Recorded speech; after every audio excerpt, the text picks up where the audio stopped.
An average man who secretly controls the world.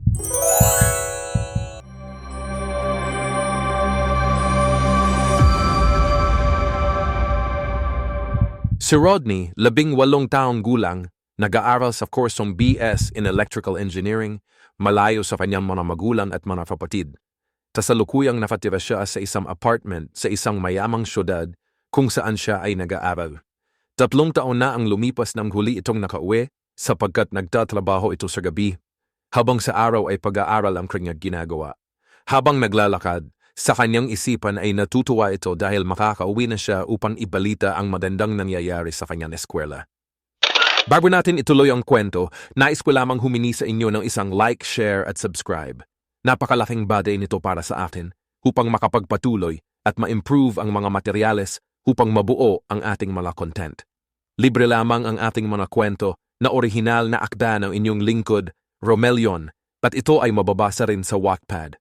Maraming salamat. Ang pagpapatuloy.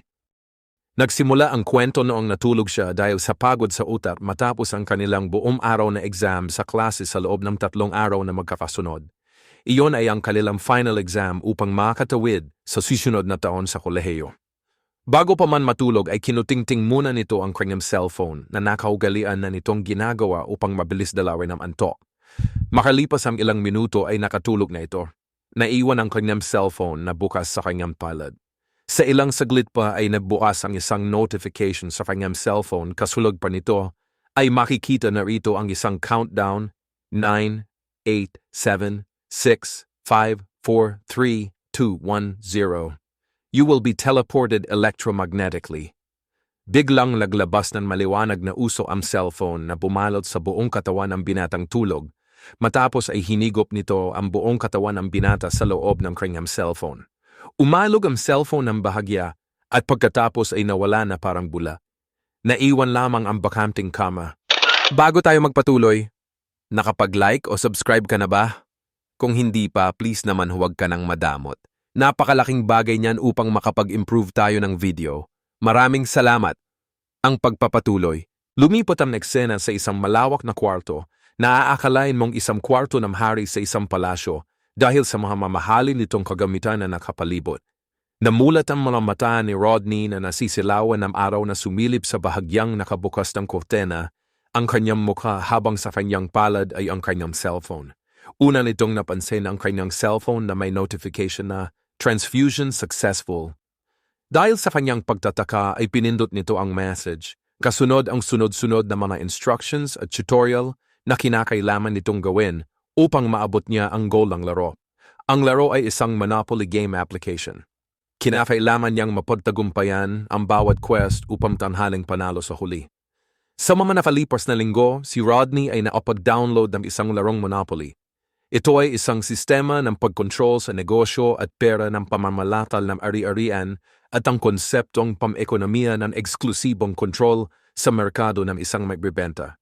Bagaman ito ay isang laro, sa tunay na buhay, ang Monopoly, alam niyang ito ay madalas na kinokontrol o sinisira ng mga pamahalaan upang protektahan ang mga mamimili at hikayatin ang mga mapagkompetensyang merkado upang manatili ang kaayusan sa ekonomiya ng bawat bansa.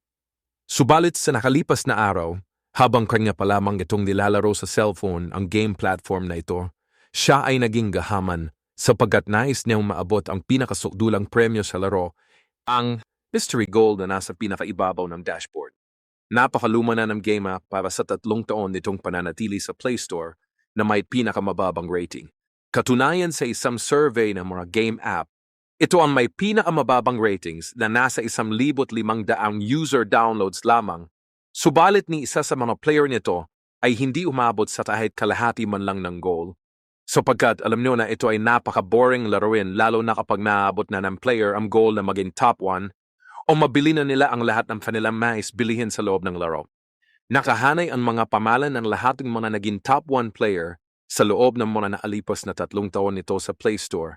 At isa na rito ang pinakabagong pamalan na si Rodney Croft na may background company name na Lions God Empire. Matagal na niyang naabot ang maging top 1 player, subalit ito pa lamang ang unang araw niyang lalaruin ang pinaka-goal ng The Monopoly King.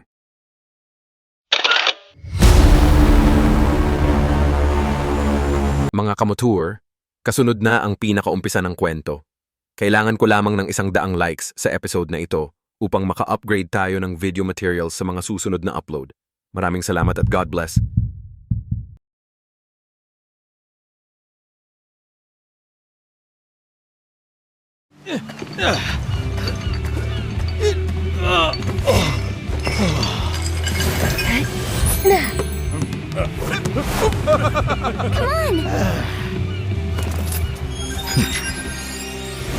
Shining through the trees, what is that I see?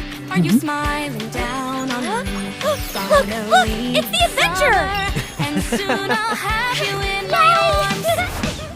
Airships float away, they're taking off. Hey, They're wait! gonna fly us through the sky. Let's go.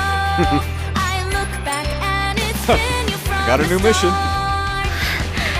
Adventurer, Every story did you lead this trail through the sky? and all my